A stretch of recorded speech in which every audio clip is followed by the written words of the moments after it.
placer para mí que tengamos en este seminario a Ruth Macklin. Ruth Macklin es una de las bioeticistas más influyentes hoy en día. Ella es profesora distinguida emérita en el Colegio de Medicina Albert Einstein de la ciudad de Nueva York. Tiene más de 280 publicaciones académicas, libros sobre VIH-Sida, ética de la reproducción humana, la ética de los sujetos humanos en la investigación, políticas de salud, la ética de la salud pública, entre otras.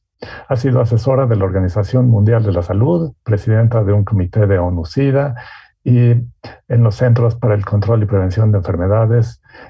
Ha sido miembro de varios comités de revisión ética.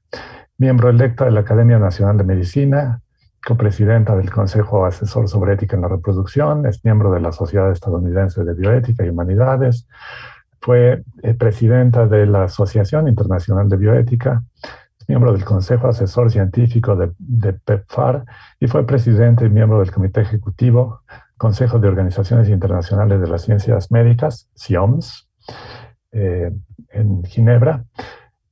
Ruth es miembro del Hastings Center, es una institución de investigación bioética independiente. Bien, podríamos seguir con un currículum muy impresionante, pero bueno, ya se dan una idea. Lo que vamos a hacer ahora, la mecánica, es que Ruth va a presentar, va a hacer una presentación con un PowerPoint, apenas podamos compartirlo. Más o menos a la mitad de la presentación va a tomar preguntas y luego seguirá con la presentación. Y después de haber terminado, entonces ya podremos abrir la discusión general sobre toda la presentación. Okay. ¿Tiene mi presentación? Pues, a ver. Sí. Can you hear me? Yeah, sure. Okay. So yeah, I got it. You have the presentation there? Yeah. Let me now share it. Okay. Well, you can start sharing it and tell me when to begin. Okay. Oh, okay, you can begin now. Okay. Una pregunta. Am I going to change the slides or are you? I'm going to change slides for you. Okay. All right. Then I'll have to look at them when you change them. Okay. Voy a hablar en español con mis errores. Entonces, disculpe mis errores. El título de esta presentación es La batalla por el derecho al aborto y la pregunta importante es, ¿hay una solución? The next, please. Okay, esto es el orden de esta presentación. Primera, la situación actual, muy breve. Y después, políticas globales por los Estados Unidos en el pasado, no es ahora, pero en el pasado recientemente. 3, desarrollos recientes en algunos estados en los Estados Unidos, y esto es importante porque cambian las leyes. Y después un espacio para preguntas y discusión con preguntas, y si es posible poner las preguntas en la chat, puedo leerlos. Es más difícil para mí para entender español muy rápidamente.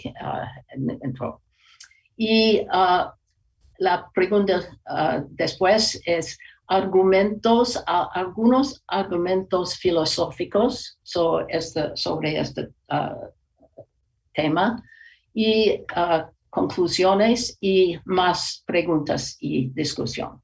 Okay? Esto es el orden. Lo próximo.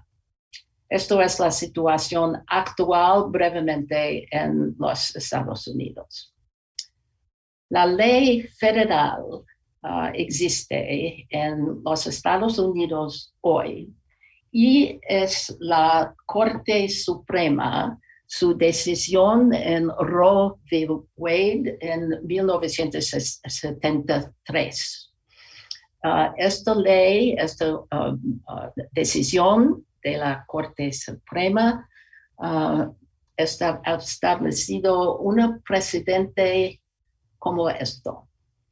Los estados no tienen permitido prohibir el aborto antes de que el feto sea viable fuera del útero. Esto es la ley. Y el tiempo es ahora aproximadamente 23 semanas. En 1963 era más largo, 25, 26 semanas. Y ahora, si la Corte anula Roe v. Wade, no significa que ahora existe una prohibición total en los Estados Unidos. Es diferente en los países, diferente, pero no significa que ahora existe una prohibición. Significa que no existe un derecho constitucional al aborto en los Estados Unidos. Ahora hay un derecho constitucional hasta el mes o hasta 23 semanas. Los expertos creen que es probable que la Corte Suprema anulará Roe v. Wade. Okay, la próxima, por favor. Y si la Corte Suprema anula Roe v. Wade, ¿qué pasa? Los estados conservadores en los Estados Unidos aprobarán leyes que restringen el aborto a tiempos muy tempranos en el embarazo. Es un tiempo que cuando muchas mujeres no saben que están embarazadas muy temprano, y los estados progresivos podrían continuar permitir el aborto hasta un tiempo más tarde. Entonces, en muchas maneras, es como en México con los estados individuos que hacen leyes diferentes. Entonces, en algunos estados, en los Estados Unidos hoy, las legislaturas son más conservadoras que las poblaciones que representan. Es claro de los estudios. Y la Corte Suprema se ha vuelto altamente politizada en los Estados Unidos. El expresidente Donald Trump nombró 3 magistrados muy conservadores a la Corte. Y ahora hay 6 magistrados conservadores y 3 magistrados más liberales. En algunos casos no mucho más, pero más liberales que los otros 6. La próxima, por favor. Esto es en el pasado acciones de los Estados Unidos. Y yo menciono esto porque es una posibilidad, depende en la administración en Washington. Y estas leyes aplican de otros países, no a los Estados Unidos, pero otros países. Entonces, en el pasado, los Estados Unidos estaban entre los países más liberales con respecto al aborto. Hoy, sin embargo, algunos países están en movimiento en la dirección opuesta a los Estados Unidos. Ejemplos son Chile, Argentina, algunos estados de México y varios países en África, Cape Verde, South Africa, Tunisia, Zambia y otros. Entonces, ese es un cruzado diferente. El rol global de los Estados Unidos en relación al aborto depende en la administración en Washington. Un ejemplo de esto sobre el aborto es la regla de mordaza global. La próxima, por favor. Esto es la político nombrada Ciudad de México. Voy a explicar esto. Esta política fue establecida por el presidente Ronald Reagan, un republicano, su partido, en 1984, en un Congreso Internacional de las Naciones Unidas sobre población en México, DF, a este tiempo. Esta política limita los derechos reproductivos de las mujeres en muchos países con recursos escasos en el mundo. Los críticos lo llamaron la regla de mordaza global. Y esta ilustración no es sobre COVID, sobre una mordaza global en relación a aborto. La próxima, por favor. Ronald Reagan. Y el lenguaje original de esta política global, mordaza global, es la siguiente. Los Estados Unidos no consideran que el aborto sea un elemento aceptable de los programas de planificación familiar y no contribuirá a esos de que está un parte. Los Estados Unidos no contribuirá a ONGs que realizan o promueven activamente el aborto como un método de planificación familiar en otras naciones. Esto es el lenguaje original en la edad de Reagan. La próxima, por favor. Y la situación cambió con el expresidente Trump. Trump, un republicano, reestableció esta política el 23 de enero en 2017. Trump cambió el nombre de esta política y el nombre nuevo era la protección de la vida en asistencia global de salud. La próxima, por favor. Esto. Y estas son las acciones de los presidentes anteriores. El presidente Bill Clinton, un demócrata, anuló la política de Reagan el 22 de enero de 1993. El presidente George W. Bush, republicano, la reestableció en enero de 2001 y el presidente Obama, demócrata, la anuló otra vez el 23 de enero en 2000. La fecha de la inauguración de los presidentes de los Estados Unidos es el 20 de enero. Entonces es claro que los presidentes actúan inmediatamente. Hoy el presidente Joseph Biden apoyó el derecho al aborto a pesar de ser un católico romano practicante. Y esto es interesante porque Trump no tenía una religión, no practicó una religión.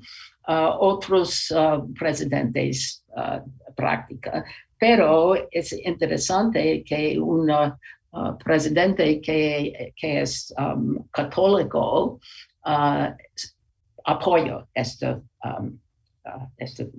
ley. La próxima, por favor. Entonces, brevemente los principios de ética para las personas que no son no familiar. La regla mordaza viola principios éticos claves. Uno, lo primero, es respeto a las personas. Y dice que las personas, incluyendo mujeres que son embarazadas, merecen como respeto. Las mujeres necesitan toda información que sea relevante para proteger su salud.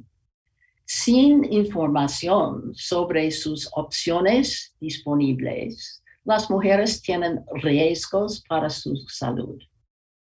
Entonces, es un problema con esta mordaza global. En muchos países con recursos escasos, solamente los programas de planificación familiar proveen educación sobre salud reproductiva. Entonces, esto es una violación del principio de respeto para las personas. La próxima, por favor. La próxima principio es beneficencia. Y el principio dice que los beneficios son más importantes para aceptar que los riesgos. Entonces, la evidencia de esta regla es el pasado demuestra que la regla de mordaza global crea más daños que beneficios. Esto es una violación del principio de beneficio. Más abortos ilegales y peligrosos si no hay asistencia. Los médicos y otros profesionistas de salud tienen una obligación de proteger y promover la salud de sus pacientes, pero la regla no se les permite cumplir esta obligación. Entonces, es una violación del principio de beneficio.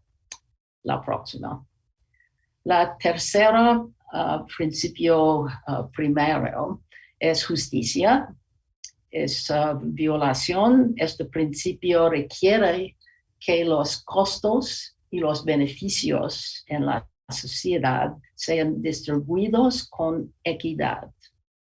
Pero la regla de mordaza global involucra una negación de los beneficios para mujeres.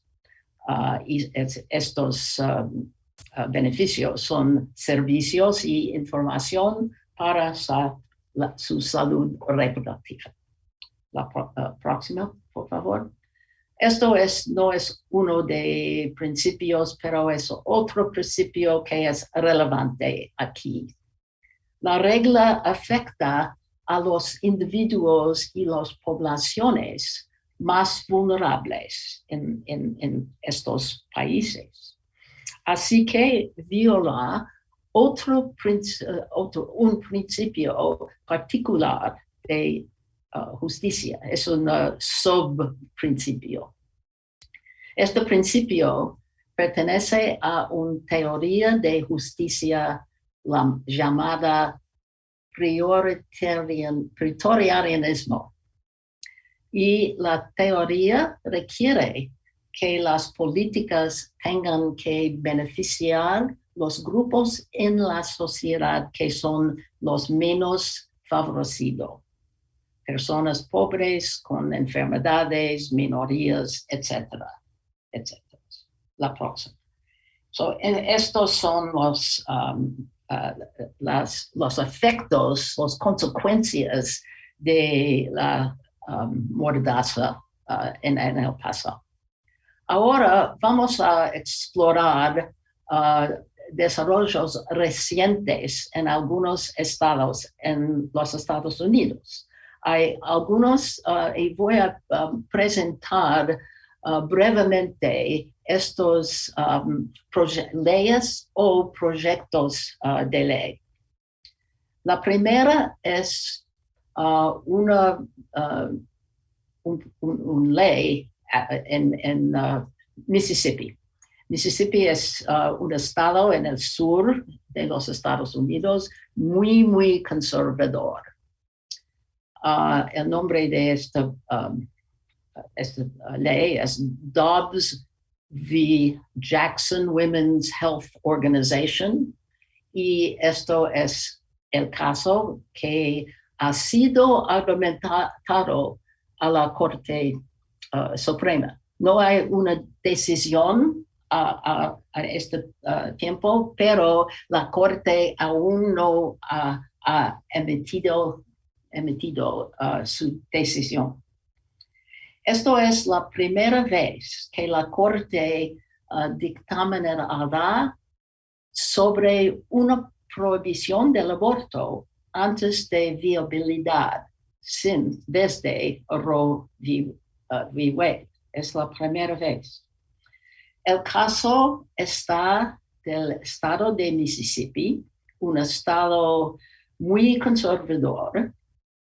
El estado de Mississippi pidió a la Corte no solo que prohíba el aborto, sino que decir que no existe el derecho constitucional al aborto. La Corte hará su decisión antes de junio de este año. La próxima, por favor. Esto es la Corte ahora.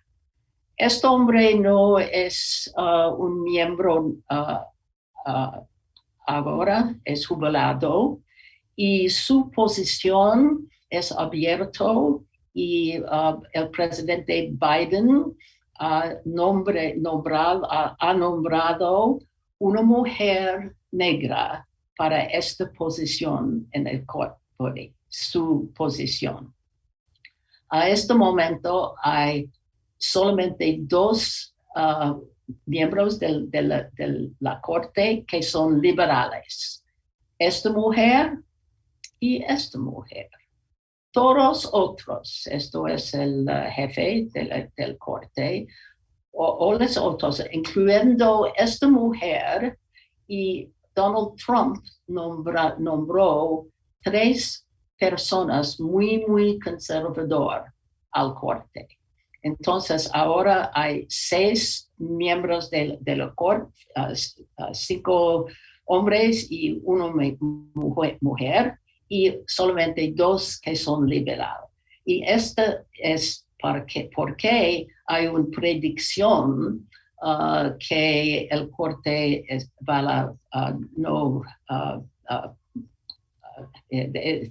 un problema para Roe v. Wade con esta Corte. La próxima, por favor. Otro estado, Texas, un vecino de México. Texas es una mezcla. La mayoría son muy, muy conservador, pero hay ciudades con muchas personas que son más liberales. La legisladora de Texas aprobó una ley que prohíbe abortos después 6 semanas de embarazo. Es muy, muy temprano. Se llama en inglés the Heartbeat Act. Yo no sé exactamente por qué.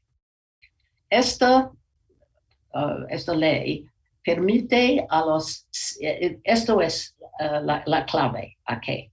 Esta ley permite a los ciudadanos privados hacer cumplir la ley. No solamente policía, abogados, personas del gobierno, pero ciudadanos privados para cumplir esta ley. Por supuesto, esto no es el mecanismo normal, pero el propósito de este diseño es escapar una corte federal. No necesito una corte si los ciudadanos pueden, pueden cumplir la ley. Los ciudadanos privados son vigilantes. Es como en el pasado, la próxima. Vigilantes de Texas. Estas palabras son en esta pintura. Leyendas de América en el pasado, vigilantes en Texas. No hay leyes, hay vigilantes. La próxima, por favor. Estos son vigilantes hoy en los Estados Unidos. Es como esto, como militar. No son soldados, no son ciudadanos ordinarios. Entonces, la ley en Texas, la ley permite demandas judiciales contra alguien que ayude o sea cómplice de aborto. Por ejemplo, un médico que hace abortos de las mujeres, o un chofer de Uber. El chofer en el carro viene al hospital con la mujer embarazada. Entonces, este chofer es cómplice. La ley oferta la posibilidad de una recompensa de $10,000 de US dólares, 10,000 a un informante más tarifas legales. Se requiere una acción privada como la única método de hacer cumplir la ley. No hay, como se dice, enforcement por policías, otros miembros de gobierno. No hay excepciones si una mujer es la víctima de violación o incesto. Esas excepciones a aborto en esta ley. Este es un ejemplo del tipo de las leyes que los estados ahora en los Estados Unidos hacen.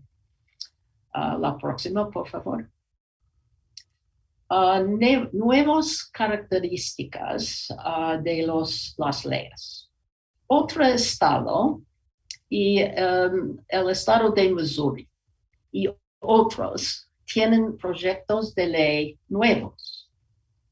Estos estados tienen planes para prohibir a las residentes obtener abortos en otros estados.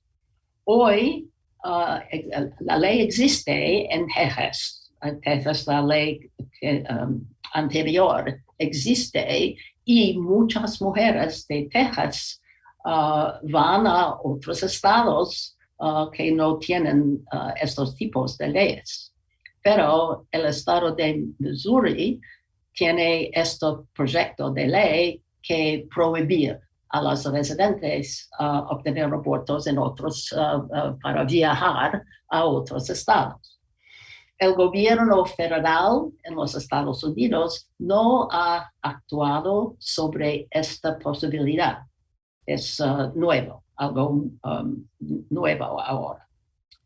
Los proveedores de aborto requieren protecciones legales. Existen amenazas a sus licencias médicas y seguros, y necesitan las leyes, como se dice, safe at home, que protegen la privacidad de sus domicilios particulares. Hay dos leyes, estas leyes en dos estados en los Estados Unidos. Uno es New Jersey y otro es California. Y finalmente hay nuevas cargas en los estados que permiten abortos. Por ejemplo, muchas mujeres de Texas ya han viajado a otros estados y eso resulta en una capacidad forzada y la atención retrasada. Esto es los eventos. La próxima, por favor. Y otros desarrollos recientes. Otros estados en los Estados Unidos están planeando leyes similares a las leyes en Texas, Missouri, etc. La legislatura en Idaho, otro estado muy conservador, aprobó un proyecto de ley similar y esto pagaría al menos $2,000 a los miembros de una familia que demande, incluyendo esta persona, no es otra persona, pero un hermano del niño por nacer. Estos son leyes sin precedente en los Estados Unidos. Algunos estados ya han aprobado prohibiciones totales de aborto. Otros estados tienen planes para prohibir aborto a 6, 10, 12 y 15 semanas.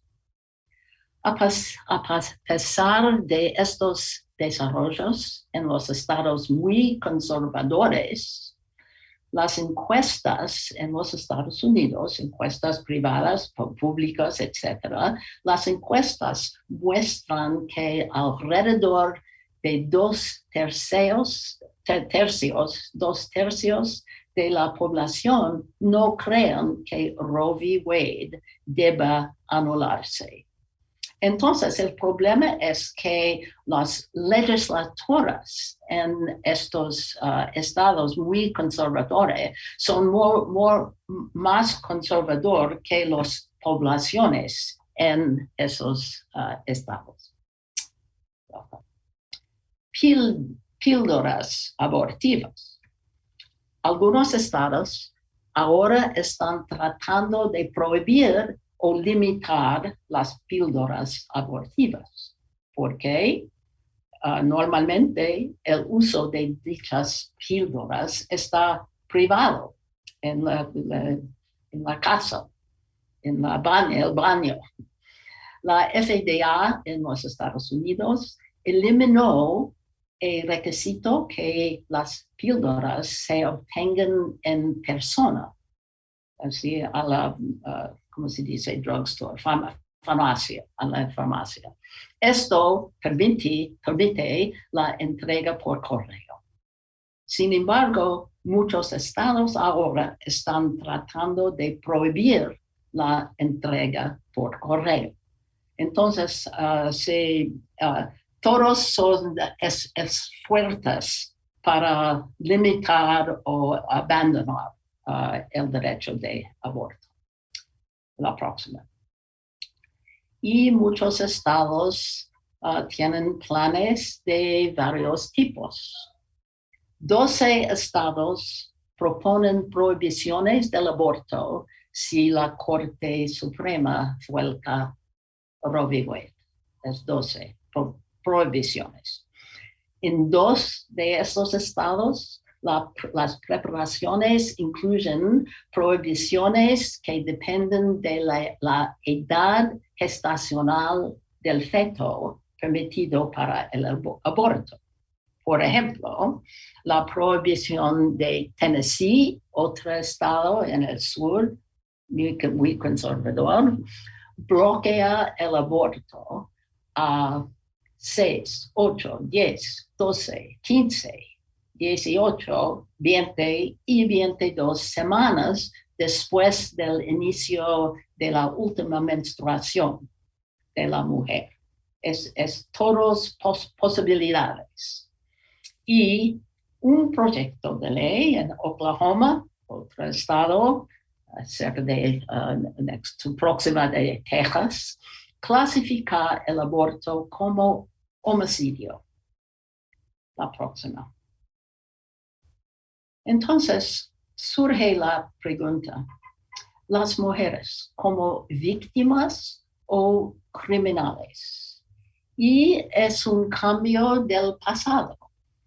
En el pasado, el movimiento antiaborto en los Estados Unidos trató a las mujeres como víctimas de la embarazo. En los 90s había violencia contra los médicos que realizaron los abortos. Las clínicas de aborto fueron bombardeadas o bloqueadas. Había muchas violencia cerca de las clínicas. Sin embargo, ahora las mujeres no son vistas como víctimas. Si se prohíben los abortos, las mujeres viajarán a otro estado, si es posible para ellas, o ordenar las píldoras en línea. Pero las mujeres individuales son más fáciles de atacar para los estados conservadores que los proveedores de aborto o los distribuidores de píldoras. Entonces, es probable, algunas personas dicen, es probable que las mujeres en el futuro como víctimas o criminales. Las preguntas. Ahora, esto es el fin de esta sección y tenemos tiempo. Yo creo que no sé, not in charge here. Preguntas de hecho, preguntas de derecho, preguntas de la ética, cualquier preguntas por un periodo. ¿Ok? Ahora. Ok, ¿alguien tiene alguna pregunta?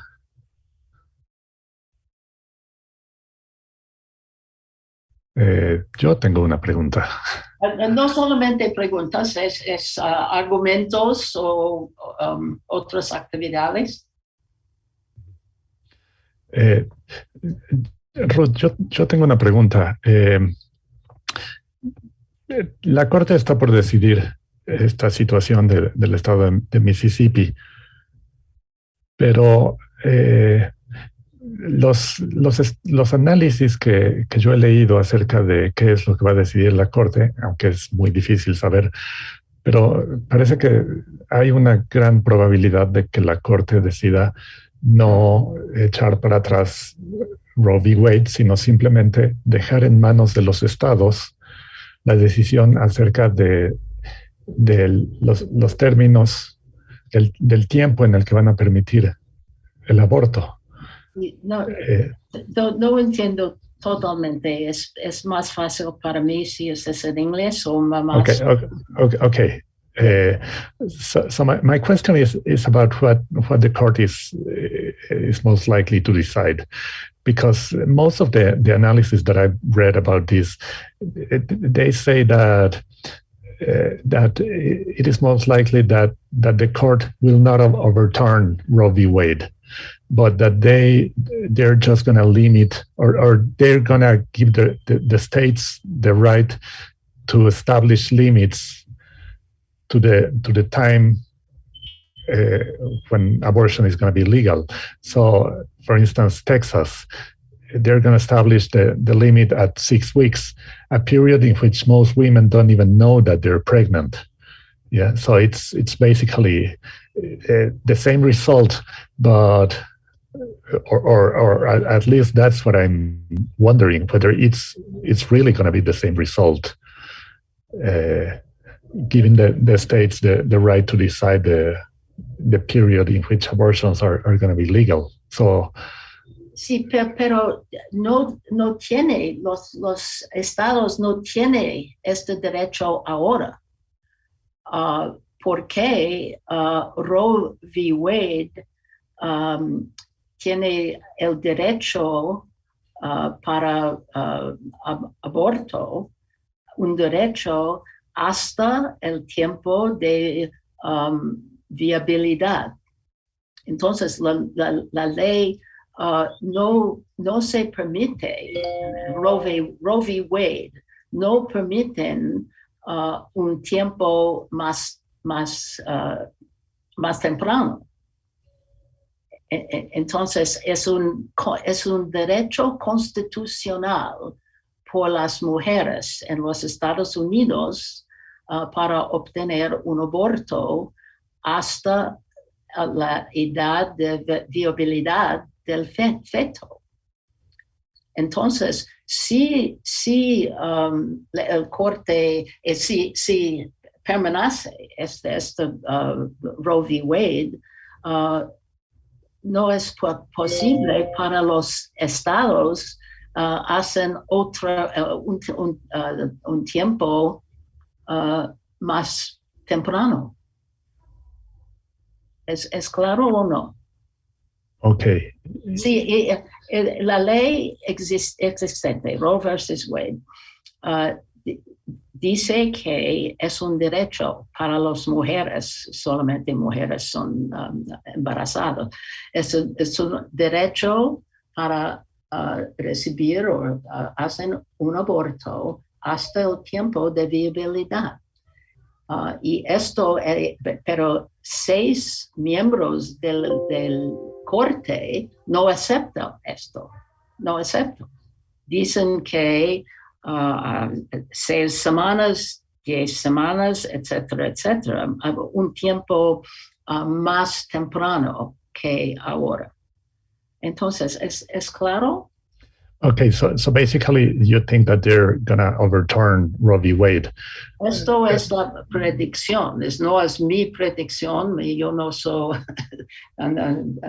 política, pero los expertos creen que con 6 miembros de la Corte, que son muy conservadores, es probable que 6 miembros van a votar para eliminar el derecho constitucional.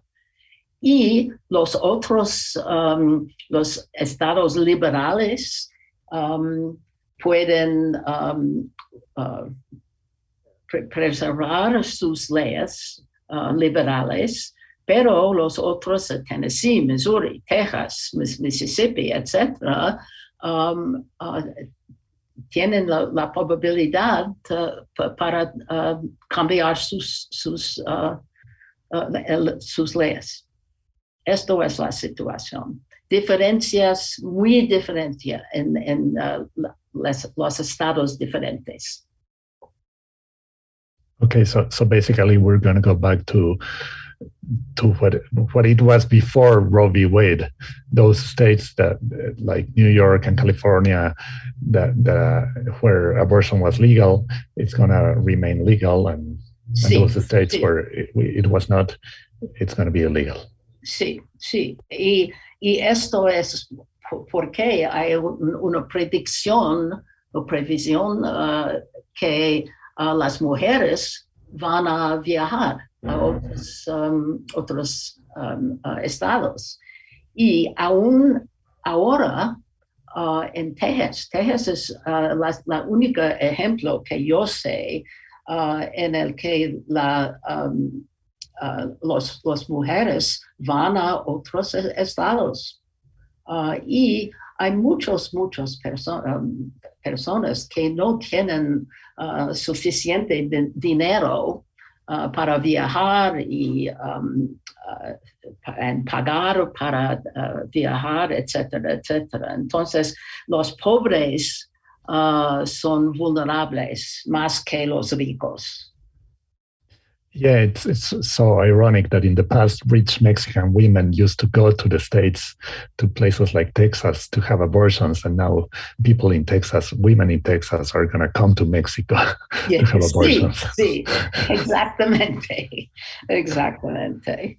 Pero es más fácil para viajar a otro estado que en preferencia a otro país.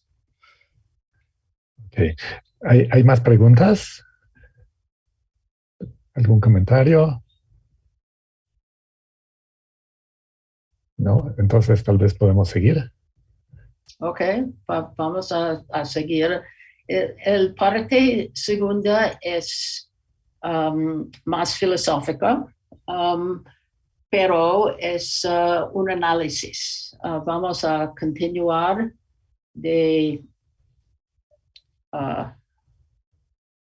dónde estamos en la presentación, Gustavo. Argumentos filosóficos ahora. Sí, yo no sé, no veo la... Eh, es la diapositiva que dice argumentos filosóficos. Sí, sí, es... No, yo no veo. ¿Por qué? Eh, no sé.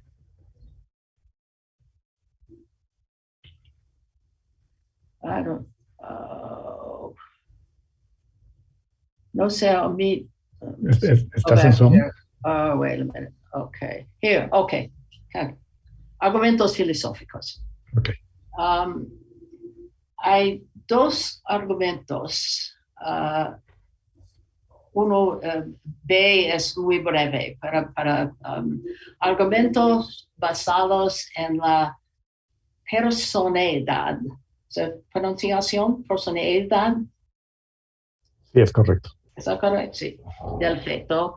Y B es dos personas, un cuerpo. Es un conflicto de derechos entre el feto y el madre. Ok, la próxima, por favor. Ok. Esto es el estatus de persona del feto, un debate sobre esto. La Corte Suprema en Roe v. Wade negó que el feto sea una persona. Y esto es interesante porque hay muchos críticos que argumentaron que la Corte se equivocó. El punto de vista es si un feto es una persona, es más difícil se permiten para matar un feto si es una persona. Entonces, esto es la razón que la Corte Suprema en Roe v. Wade negó que el feto sea una persona porque el argumento es más fácil. Pero hay argumentos hoy y las personas que oponen el aborto dicen que el feto es una persona. Entonces, el resultado era un debate grande sobre los criterios por personalidad. Eso es una quotation here. Si tan solo pudiéramos determinar cuándo comienza la personalidad, entonces podríamos decidir sobre el derecho al aborto. Esto era una creencia muy popular. Es necesario para determinar cuándo comienza la personalidad. Pero este esfuerzo fue un fracaso total. Los oponentes extremos de aborto eligen una definición de personalidad que prohibiría el aborto después del momento en que un óvulo fertilizado es una persona. Esto es el punto de vista. Entonces, estos son propuestas para definir la personalidad. Es solamente 7 aquí, pero hay más en between. 1, el momento de la fertilización, cuando el esperma humana y el óvulo se unen. Y esto es una escala para principio muy temprano y más tarde. Número 2, el momento y argumentos para cada lugar para esto. Número 2, el momento de la concepción o cuando el óvulo fertilizado se implanta en el útero. Entonces, fertilización es demasiado temprano porque si no hay concepción, si no hay implantación, no es una posibilidad para embarazo. Entonces, el momento concepción es diferente de fertilización. Entonces, es número 3, 14 días después de la implantación. Y esto es el tiempo cuando existe un individuo único. No es una posibilidad de gemelos. Un individuo único, 14 días. Número 4, el inicio de la actividad encefalográfica en el feto. Esto es funcionamiento del cerebro humano. Hay muchas personas que creen que el cerebro es muy importante. Entonces, esto es más tarde que implantación, pero antes de viabilidad. 5 es viabilidad, cuando el feto puede vivir fuera del útero. Y esto es un punto que ha cambiado más en los años después de Roe v. Wade. Era aproximadamente 6, no recuerdo exactamente, pero viabilidad es más temprano y más temprano porque ciencias de médicos. Y después, otros argumentos que la Corte Suprema decidió demasiado temprano porque el nacimiento es el tiempo. El feto ya no depende del cuerpo de la mujer y es nacimiento, es el tiempo cuando un feto, eso es una persona. Y 7, algún tiempo después de nacimiento, y el criterio es de la autoconciencia, es algunos meses después de nacimiento. Y no hay muchas personas que creen en esto, pero algunos filósofos argumentaron en el pasado para este punto. Entonces, esa es una escala de las posibilidades. La próxima. Entonces, argumentos. ¿Qué son los argumentos? Argumentos basados en la personalidad. 1. Si tan solo pudiéramos determinar cuándo comienza la personalidad, entonces podríamos decidir sobre el derecho al aborto. Si se permite un aborto cuando un feto es una persona. Sin embargo, el concepto de personalidad no es neutral en cuanto a valores. Y esto es mi argumento aquí.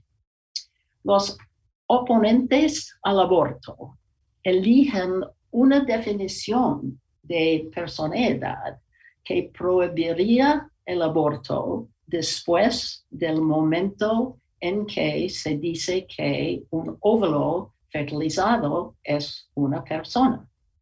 Esto es la posición de los oponentes. Pero es evidente que los intentos de definir persona son prescriptivos. No hay descriptivos. Una prescripción es una intención, por ejemplo, una intención para cambiar una significación. Descripción es neutral en esta manera. Voy a explicar. Una definición puede ser descriptiva solo si su significado central es ampliamente aceptado. La mayoría de la gente, en general, la gente ha aceptado la definición. Pero esto no es el caso del concepto de una persona. Las definiciones de las 7 que describí demuestra que no hay agreement, no hay, las personas no están de acuerdo de esta. Cualquier intento de definir el concepto de una persona está cargado de valores y está destinado a resultar en desacuerdo. Entonces, la próxima, por favor, es puntos de vista más. Estos son las consecuencias de la permisividad del aborto. 1. Se debe llegar a un acuerdo sobre si el feto es una persona y, en caso afirmativo, en qué momento de su desarrollo comienza la personalidad. Esto es número 1. Número 2. Para resolver el tema del aborto, tiene poco o nada que ver con el comienzo de la personalidad. El aborto puede estar moralmente justificado incluso si se reconoce que el feto es una persona desde el momento de la fecundación. Entonces hay una diferencia entre los puntos de vista sobre la importancia de personalidad. Número 3. Que el feto sea una persona es irrelevante para que debe tener protección legal. Existen cuestiones políticas apremiantes independientemente de que el feto se le otorgue o no el estatus de una persona. Es un punto de vista diferente. Y finalmente, debido a que es imposible proporcionar un conjunto con condiciones necesarias y suficientes para la personalidad, ese tema debe verse como completamente irrelevante para resolver la controversia del aborto. Entonces, ¿por qué existen estos diferentes opiniones diferentes? Algunas personas say es muy importante para encontrar una definición de personalidad. Otros dicen no importa, aunque un feto es o no es una persona, hay decisiones que son válidas o no sobre el derecho para aborto. La próxima. Entonces, mi conclusión sobre personalidad con las dificultades con definir y aún si hay son de acuerdo, la personalidad no es un concepto útil para resolver desacuerdos morales sobre la permisibilidad del aborto. Es mi conclusión. Ese punto de vista confunde el concepto de una persona o la idea de personalidad con el de humanidad genética. Porque un feto humano es una especie de humanidad genética que no es equivalente a una persona humana. Entonces, las personas están de acuerdo con esto, pero esto es mi argumento. Es muy breve argumento, pero hay demasiado diferencias en los puntos de vista para alcanzar acuerdo. A la próxima, por favor. Esto es muy breve y tengo más, hace muchos años, aproximadamente 30 años, escribe 2 artículos sobre aborto en personhood, personalidad. Y estos son una especie de argumento muy diferente. Argumentos por analogía, ¿cómo se dice? Arguments from analogy. ¿Analógicas? Entonces, por analogía.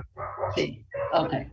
Sí, estos son. Entonces, es de 2 personas, un cuerpo, cuando hay un conflicto de derechos. Porque si feto, esto es mi argumento aquí, supongamos que concedemos que el feto es una persona, si es por este argumento. Incluso desde el momento más temprano de la gestación, es una persona desde el momento más temprano de la gestación. Entonces, tenemos que determinar qué sucede cuando los derechos entran en conflicto. En este caso, hay 2 personas en un cuerpo. La mujer, la mujer y el feto. Y supongamos que damos nuestro consentimiento a una afirmación de que el feto tiene derechos. En este caso, es un derecho a la vida. Entonces, 2 personas y 2 derechos a la vida. La próxima. 2 personas, un cuerpo, es una analogía. Es el fenómeno de, es una analogía. El fenómeno de gemelos siameses. Eso es una foto de los bebés. Los gemelos son conectados en una manera que no es posible separarlas por cirugía y ambos van a sobrevivir. Esto es un ejemplo. Hay muchas posibilidades. Ambos no pueden sobrevivir, ambos pueden sobrevivir, uno puede sobrevivir y otro no. Entonces, muchas posibilidades, pero voy a describir solamente uno en estas dos posibilidades. Número uno, un gemelo es más débil que el otro.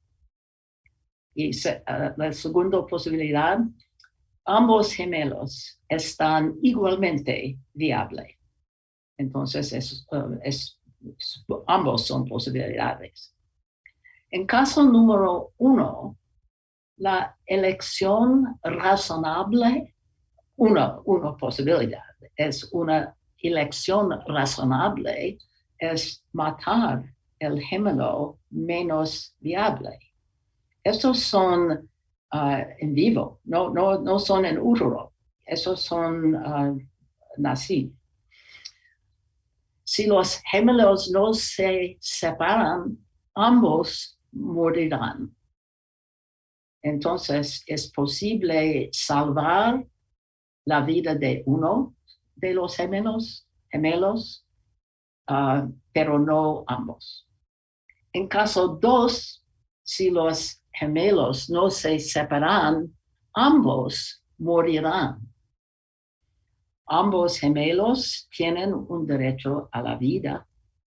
Y la pregunta ¿es éticamente mejor matar a un gemelo que dejar que ambos mueran? Entonces, ambos pueden sobrevivir. Otra pregunta, ¿existe una distinción ética entre matar y dejar morir? Por supuesto, los argumentos por analogía no están perfectos y muchas personas no les gustan, pero aun cuando dos personas tienen un derecho a la vida, puede ser permisible matar a una para salvar a la otra. Es una pregunta para considerar, para opinar. Las personas tienen puntos de vista diferentes. Algunas personas argumentan que no hay una diferencia moral o diferencia importante moral entre matar o permitir morir. Otros decir que hay una diferencia, matar es peor para permitir a morir. La próxima. Right to life, sí. La próxima, por favor. Y mis conclusiones de total, es evidente que las leyes que prohíben el aborto no eliminan el aborto. En todos los lugares, en todos países donde el aborto ha sido ilegal, las mujeres han abortado. Las mujeres han muerto o han sufrido graves consecuencias a causa de abortos inseguros, frecuente morir, otro tiempo problemas con su salud todos los días. Y hay un viejo dicho, pero no es posible leer esto. Sí, es mi falta. Sí, ese es un dicho. Si los hombres pudieran quedar embarazados, el aborto sería un sacramento. Entonces, la próxima. Esto. Y discusión. Espero que hagan una discusión. Ok, muchas gracias, Ruth. Creo que tenemos mucho material para discutir. Eh, ¿Alguien tiene preguntas, comentarios?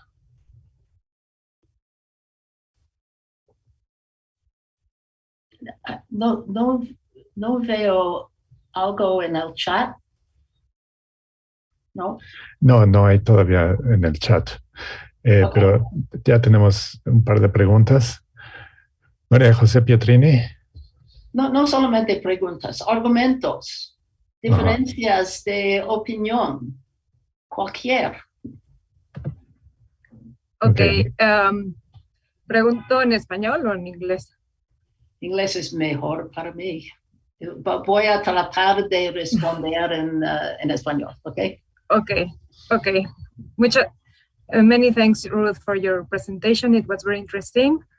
So my question is more clarificatory.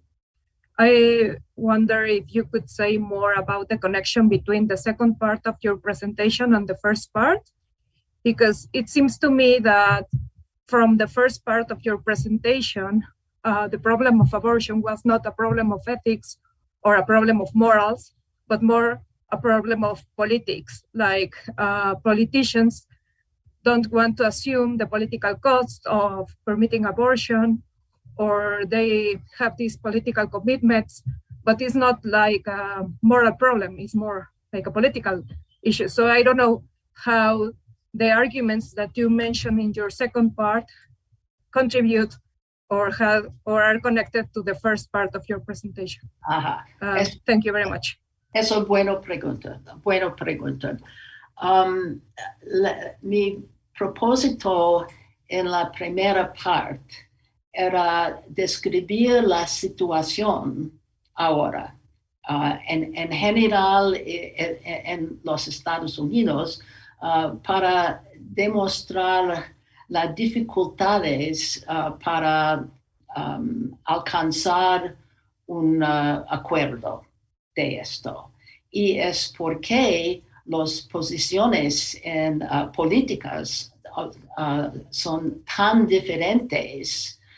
Se parece que no hay una posibilidad para alcanzar una solución. En la segunda parte, trate de demostrar que hay métodos para argumentar sin las políticas para tratar de determinar si hay un método racional para argumentar sobre la vida de los fetos. Y una estrategia es el uso del concepto de personalidad. Entonces, trate de demostrar que aunque una persona cree que un feto no es una persona o es una persona,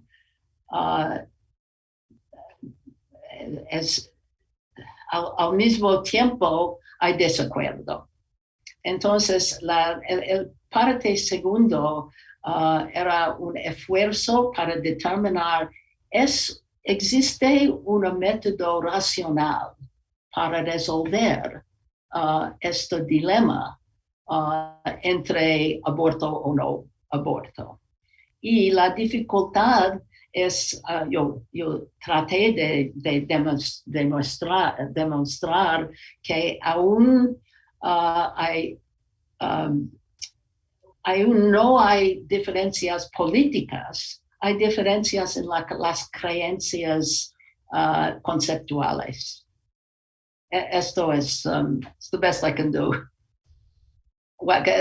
Porque estos son argumentos, y es interesante porque son argumentos por filósofos. Un filósofo, un hombre, hace 30 años, argumentó que un feto no es una persona. Esa es la última posición. Un feto no es una persona. Y aún un bebé no es una persona hasta 3 meses de su vida.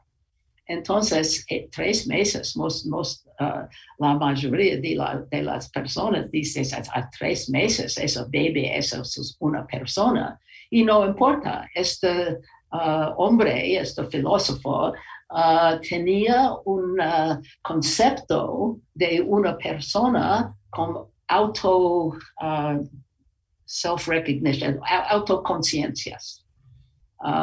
Entonces, mis argumentos era para explicar por qué hay desacuerdos que no se pueden resolver.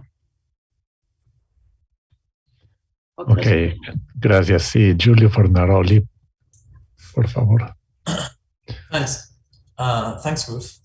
Thanks for the fascinating talk and also for updating us about the recent development in American politics, which is something that I guess as foreigners we know something about, but we don't have the broad pictures. Thanks for that too.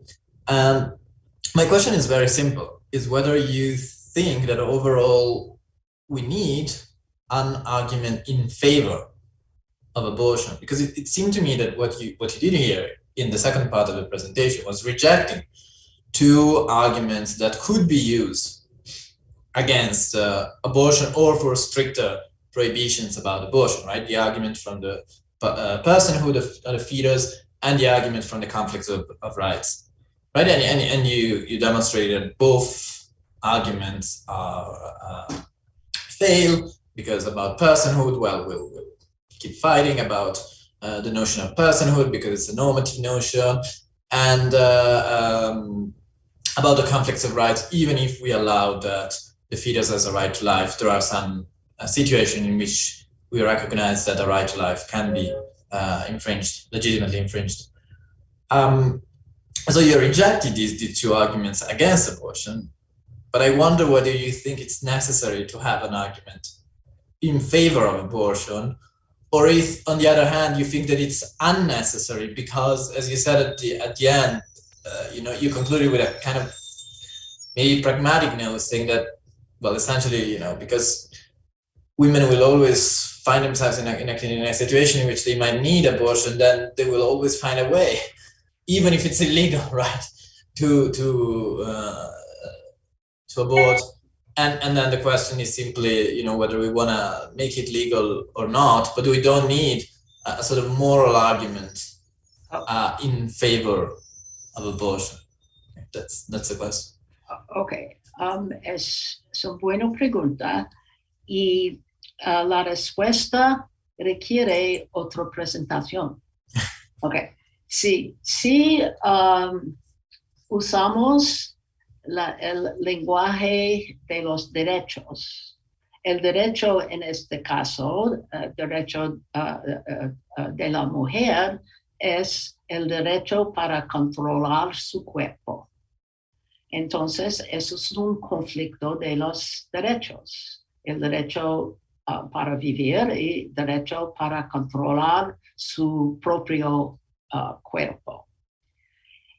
En este conflicto, muchas personas dicen que ¿cómo es posible comparar estos dos derechos? Uno es un derecho para vivir, otro es para controlar algo. Y no son iguales. Esto es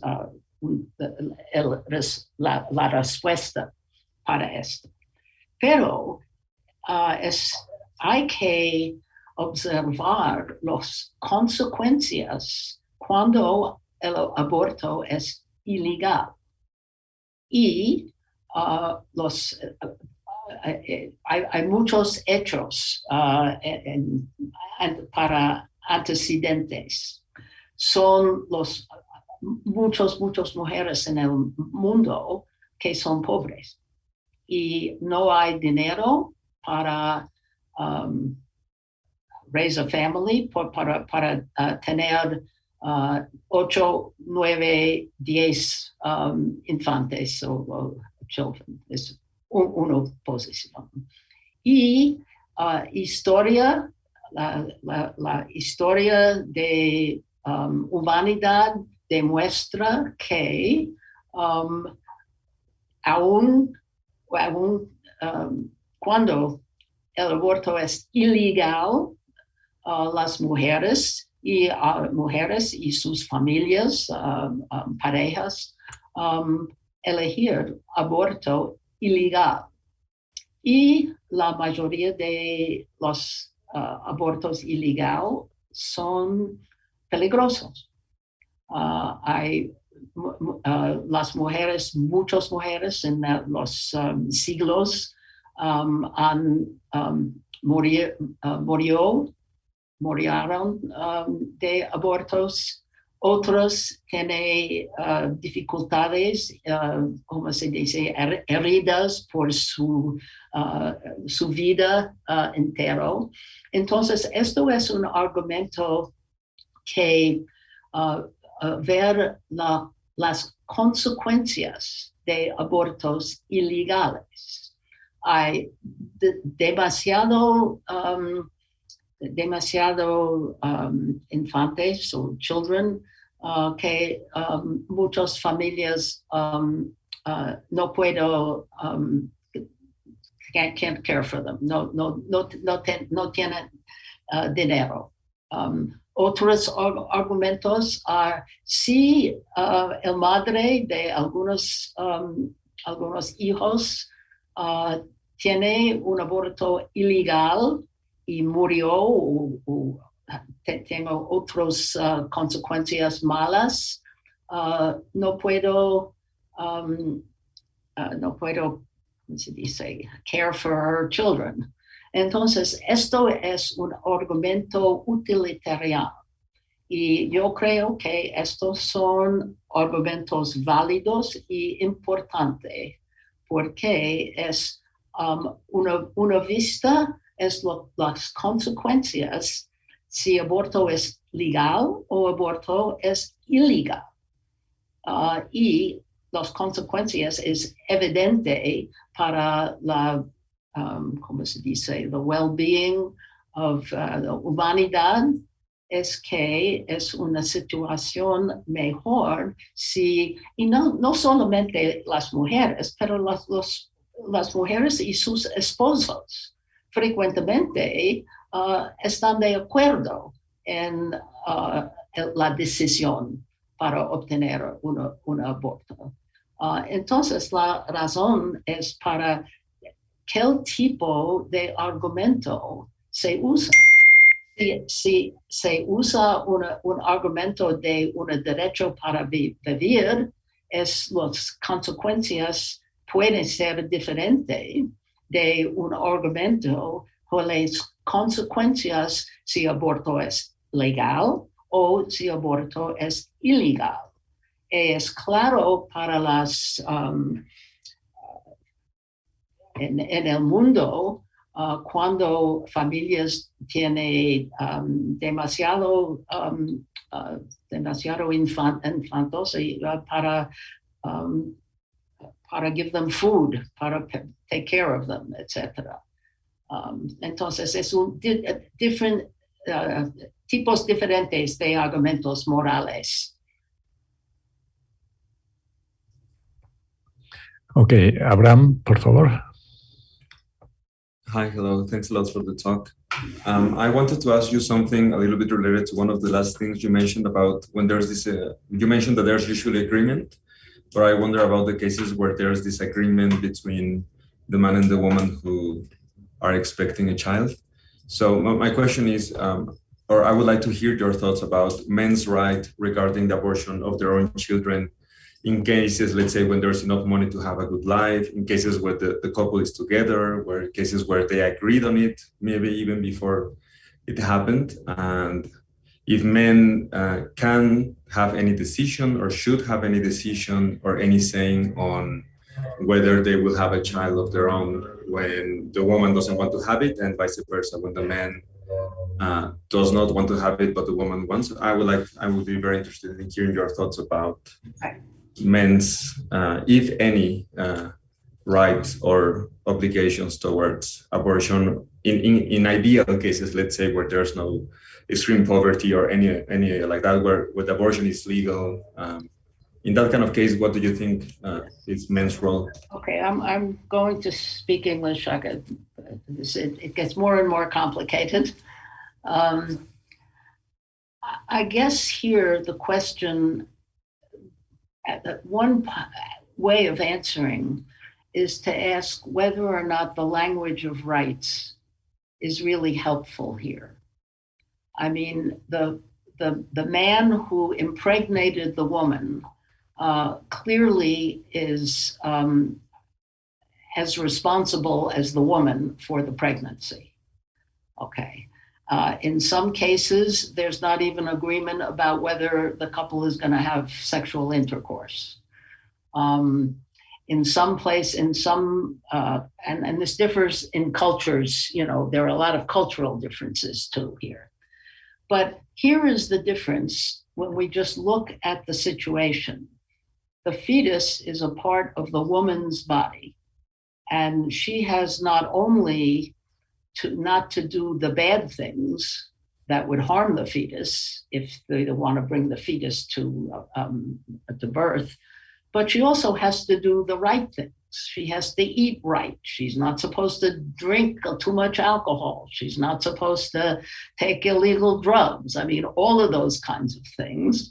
And then she has mostly, not totally, but mostly the responsibility to rear the child, to take care of the child, at least initially in many places, to nurse the child and give the child milk, etc. But if we use the language of rights, if both the woman and the man are parents, they should have equal rights. But that's where the woman's so-called right to control her body comes in. Should the husband have a right to control the woman's body by insisting that she remain pregnant? There is a story. I will not go into the entire story here, but I'll just give you very briefly what one philosopher wrote many, many years ago in trying to show what the burden is. The burden, and it was an analogy that could never happen, but I will just say it so you'll see the form of the argument. Es claro me speaking English? Okay. Yeah, it is. Most people, okay. So this very fanciful example that the person who wrote this article, was a woman who wrote the philosophical article, said, imagine that you wake up one morning and you find that you are hooked up in a hospital. You're hooked up to a famous violinist. The famous violinist, you can pick what you want, a famous soccer player, a famous somebody, right? But a famous violinist. And your body is hooked up because you are nurturing this person who has an unusual disease or condition, and your body is keeping him alive and is required to keep him alive for 9 months.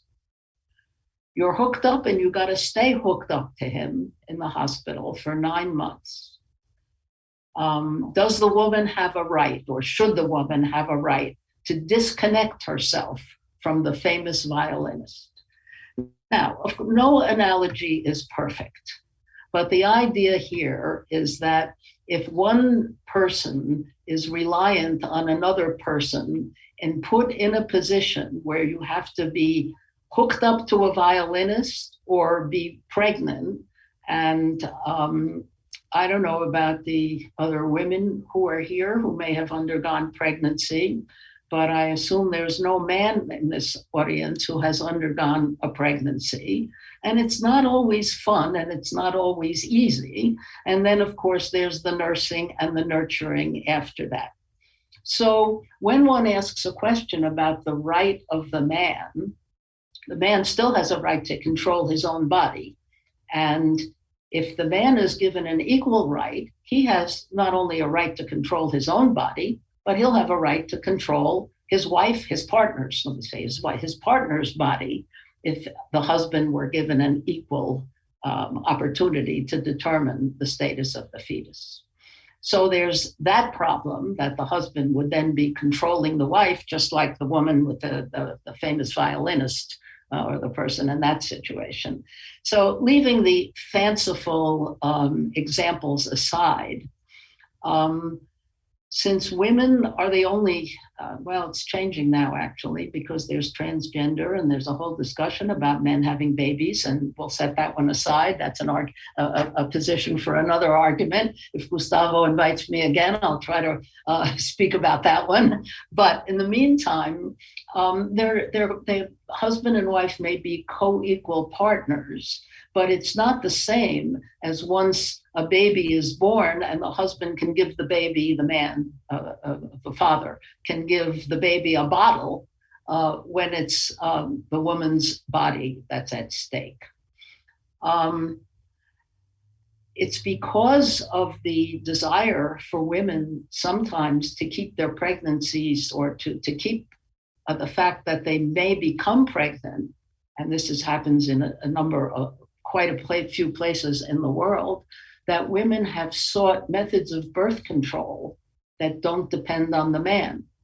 No condoms, no insertion of a diaphragm, but something either, and hiding the pills, maybe if they're pills in a locked suitcase, or the injections that women can get. And why has this been, for very many women, a solution in many parts of the world?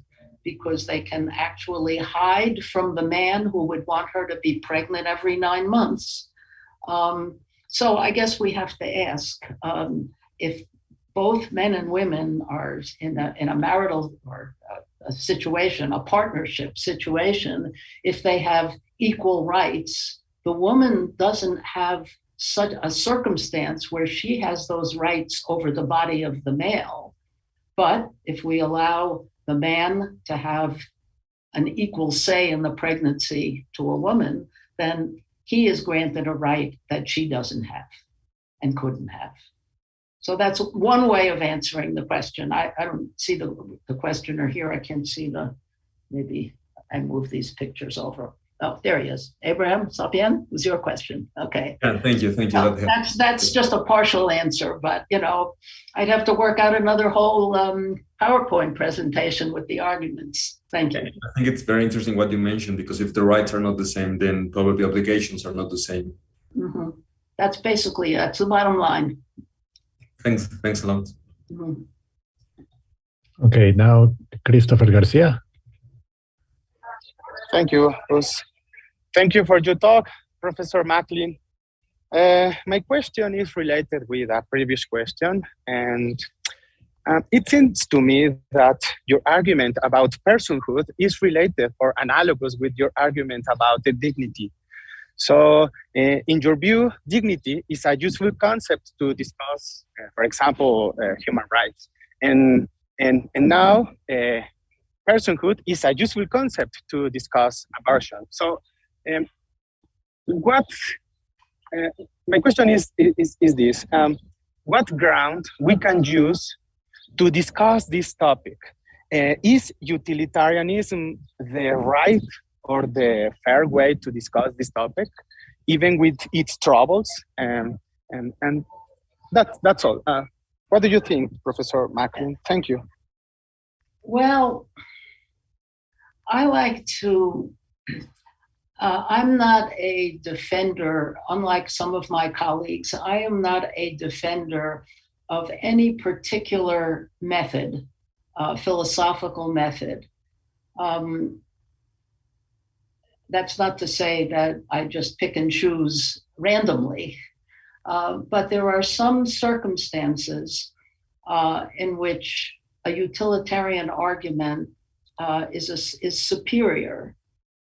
There are other circumstances where looking at human rights or moral rights are superior. And I mean, I can't give a whole disquisition right now on which are better. But there are some people who are pure utilitarians, and then it's difficult for them to talk about rights.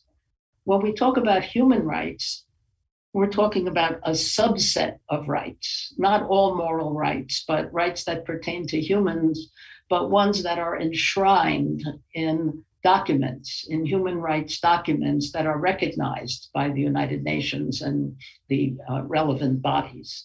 So on the one hand, I don't think one can just come and pick and choose arguments here and there, but some arguments work better in some circumstances. So if we're talking about, someone uses the expression a right to life, that depends on the conditions or the circumstances where such rights are recognized or ought to be recognized, and whether that's the best way of resolving debates. Because when rights come into conflict, there's often not a good way to determine whose rights are ought to be respected against the rights of someone whose rights are different.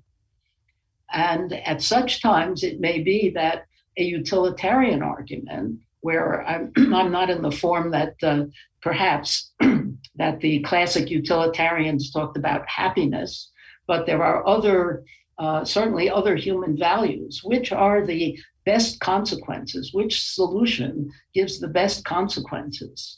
Now, to me, if I look at the some of the proposals that are coming from the Republican states, and I'm particularly interested, for those of you who would want to follow this, particularly interested in the one where they give individual citizens the right to essentially to pick a person, a woman who is going for an abortion, or an Uber driver who is taking the woman to the abortion clinic, or the doctor who performs the abortion. And as I mentioned earlier, about 20 years ago, doctors were being killed because they were doctors who performed abortion.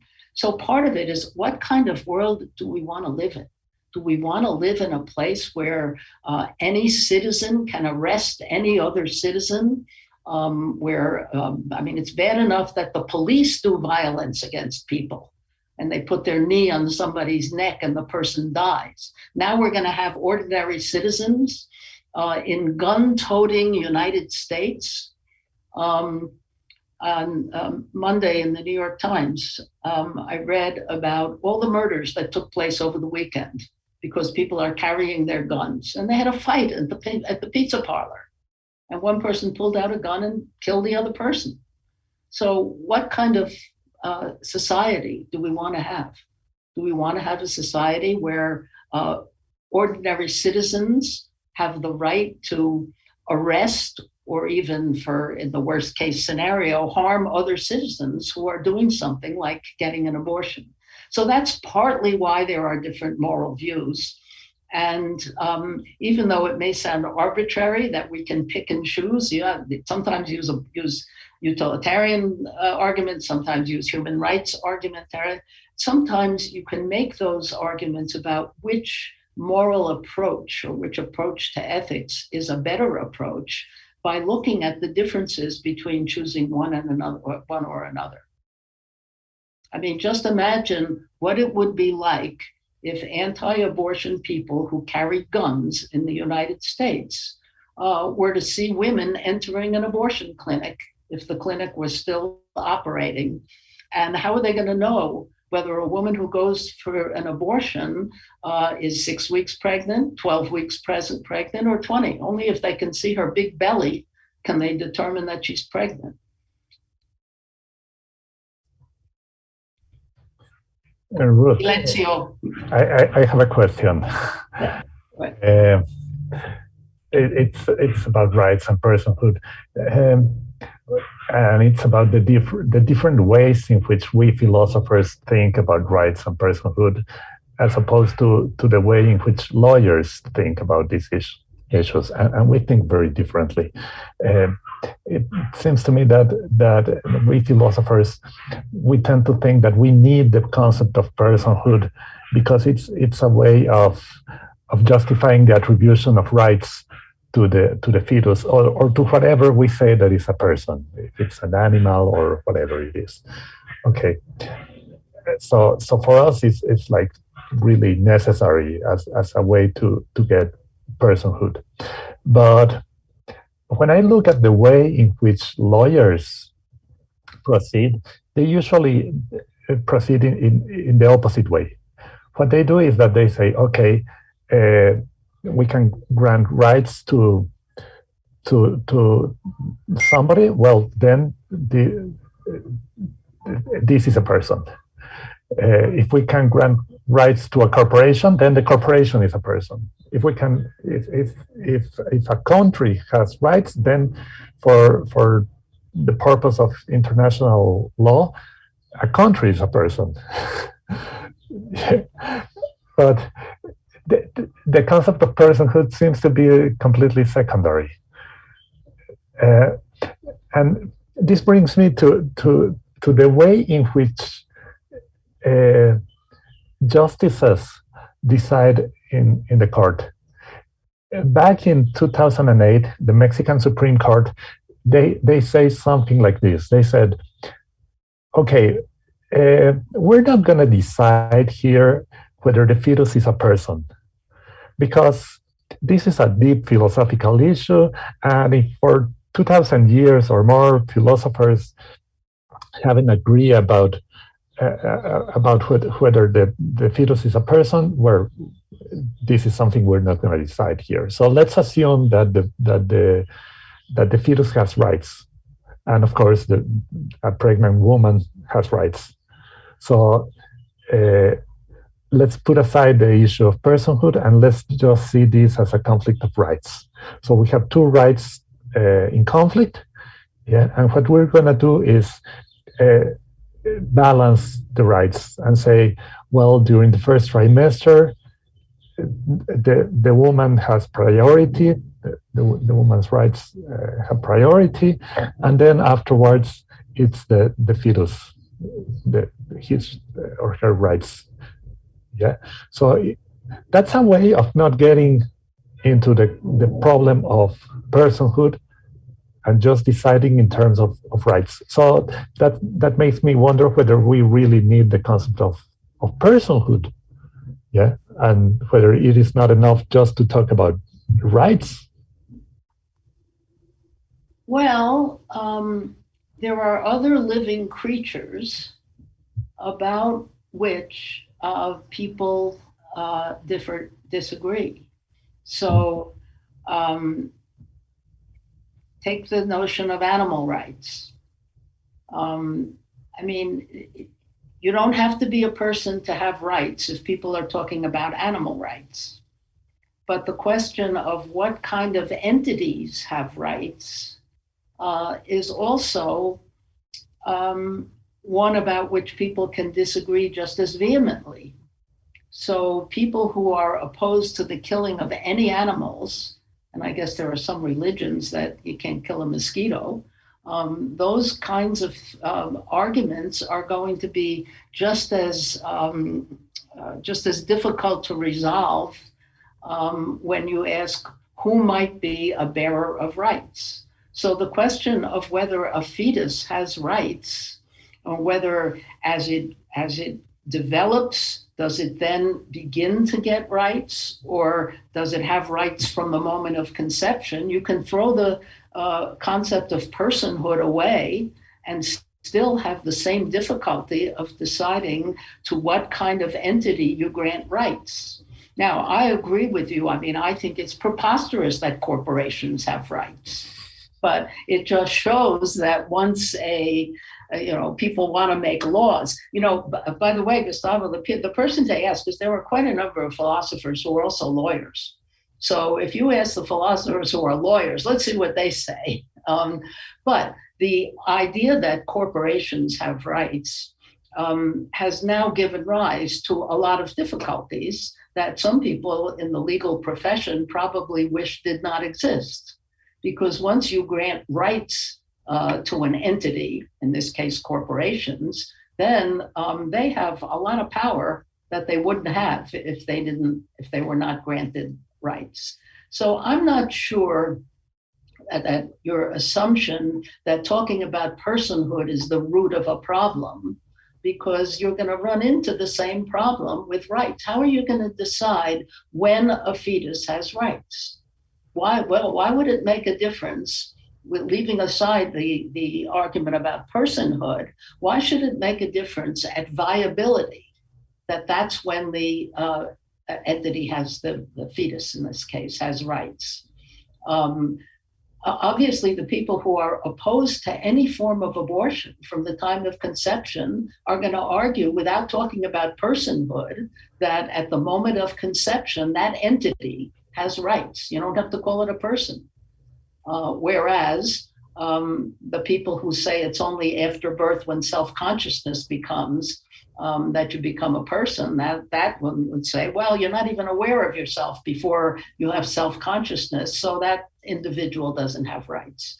So I'm not sure you're going to resolve the problem by taking personhood away. You're going to shift it to the question of what kind of entities have rights. Okay, yeah, but you mentioned the case of animal rights, and I guess many people agree with the idea of animals having rights, but not so many people agree with the idea of animals being persons. And probably it's not such a good strategy for animal advocates to argue in terms of the personhood of animals. Yeah, and it's probably better for them just to say, well, animals have rights. The dog has a right not to be beaten or whatever. Yeah. And you don't have to go through the stage of arguing for the personhood of animals.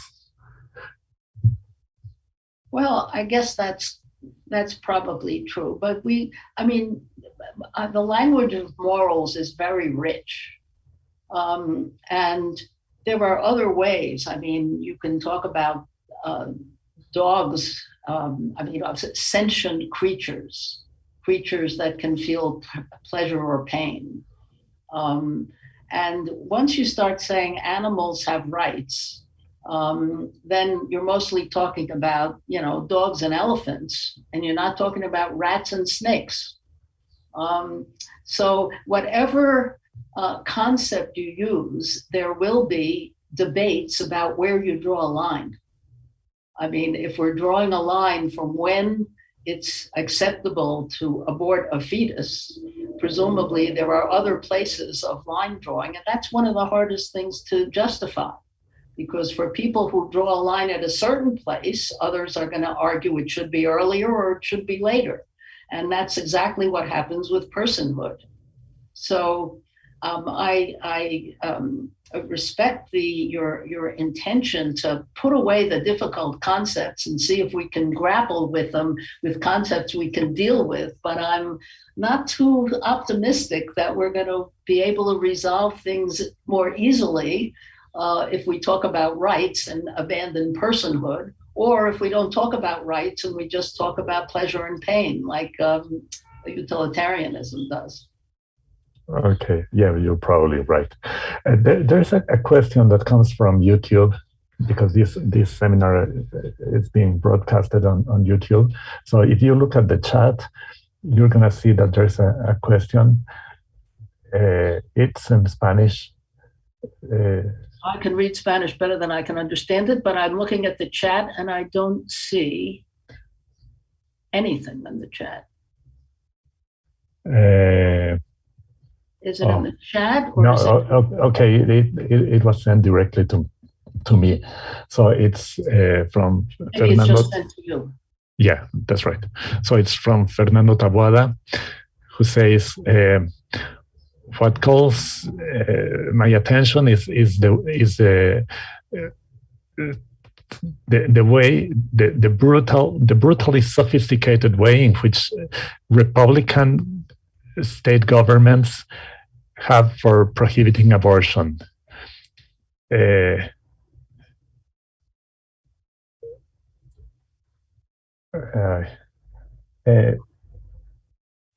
Evitar las píldoras.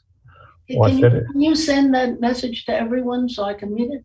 It was sent just to you, I guess, but if you send it to everyone, is that possible? Yeah.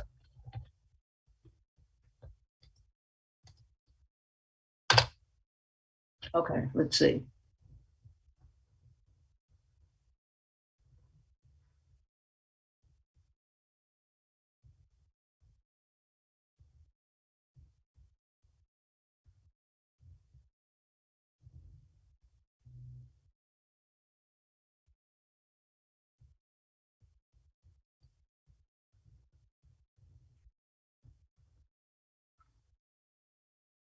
So this is a comment. The first Fernando's comment it's a comment, and Yeah. then there's a question. Okay. ¿Cómo pueden enfrentar las mujeres estadounidenses estas nuevas medidas?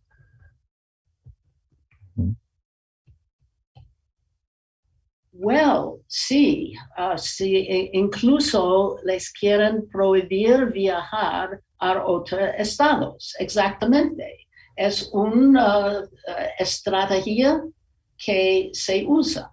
Algunos estados con leyes estrictas tienen pasar otras leyes que prohibir o no sé exactamente, no pueden controlar otros estados, pero algunos estados que prohíben aborto dicen a sus vecinos, estados que son sus vecinos, para reportar o informar lo que sucede. Y es un esfuerzo para obtener cooperación entre los estados.